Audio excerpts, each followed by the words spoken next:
Hi అండి, నా పేరు సత్య. నేను వితిన్ 9 మంత్స్లో ఫరెవర్లో ఎలా సక్సెస్ అయ్యాను అనేది నేను మీతో షేర్ చేసుకోవాలనుకుంటున్నాను. యాక్చువల్గా నా క్వాలిఫికేషన్ వచ్చేసి డిగ్రీ క్వాలిఫికేషన్ అండి. నేను ఒక హౌస్ వైఫ్ని, నాకు చిల్డ్రన్స్ కూడా ఉన్నారు. సో నేను హౌస్ వైఫ్గా ఉన్నప్పుడు నేను సోషల్ మీడియాని చూసేదాన్ని అండి. సో నేను అలా సోషల్ మీడియాని చూసే టైంలో నాకు ఫరెవర్ ఆపర్చునిటీని చూడడం జరిగింది. సో నేను అప్పుడు నా పైన అప్లై మౌనిక మేడం ద్వారా నేను కాంటాక్ట్ అయ్యానండి ఫరెవర్ కంపెనీకి. సో నేను శ్రీనిసార్ మీటింగ్స్ అని విన్నాను అండ్ మేడం ఇచ్చిన గైడెన్స్ అంతా కూడా విన్న తర్వాత నేను 2CC కోసం చెప్పినప్పుడు నా ఫ్యామిలీ మెంబర్స్కి చెప్పాను ఇదే మ్యాటర్ తీసుకెళ్ళి. అసలు నా ఫ్యామిలీ మెంబర్స్ అయితే ఎవరు అసలు నాకు సపోర్టే చేయలేదు. మా హస్బెండ్ అయితే అసలు వద్దన్నారు. బట్ నాకు ఒకసారి గూగుల్ అండ్ యూట్యూబ్లోకి వెళ్ళి మొత్తం అంతా సెర్చ్ చేశాను. బట్ అక్కడ యూట్యూబ్లో కూడా పాజిటివ్ ఎంత ఉందో కంపెనీ మీద నెగిటివ్ కూడా అంతే ఎక్కువ ఉందండి.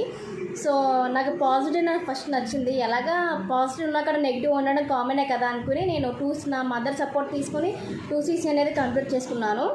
కంప్లీట్ చేసుకున్న తర్వాత నేను టీం వర్క్లోకి పంపించారండి. నన్ను అసిస్టెంట్ సూపర్వైజర్ పొజిషన్ ఇచ్చి అసిస్టెంట్ సూపర్వైజర్గా ఉన్నప్పుడు నా ఫస్ట్ మంత్ చెక్ వచ్చేసి 15,050 రూపాయలు మేడం. అండ్ నేను వితిన్ 2 మంత్స్లోనే సూపర్వైజర్ కూడా అయ్యాను. సూపర్వైజర్ అయినప్పుడు నా చెక్ వచ్చేసి 59,000. అండ్ నేను ఇప్పుడు ప్రజెంట్ అసిస్టెంట్ మేనేజర్గా ఉన్నానండి. అసిస్టెంట్ మేనేజర్ చెక్ వచ్చేసి నా ఇన్కమ్ 95,000 అండి. నేను ఇప్పుడు నా పొజిషన్ ఎలా ఉందంటే బయటికి లేదని తీసుకోవాలనుకుంటే నేను అసలు మనీ కోసం ఆలోచించట్లేదు. నేను అలా ఉన్నానంటే that is only because of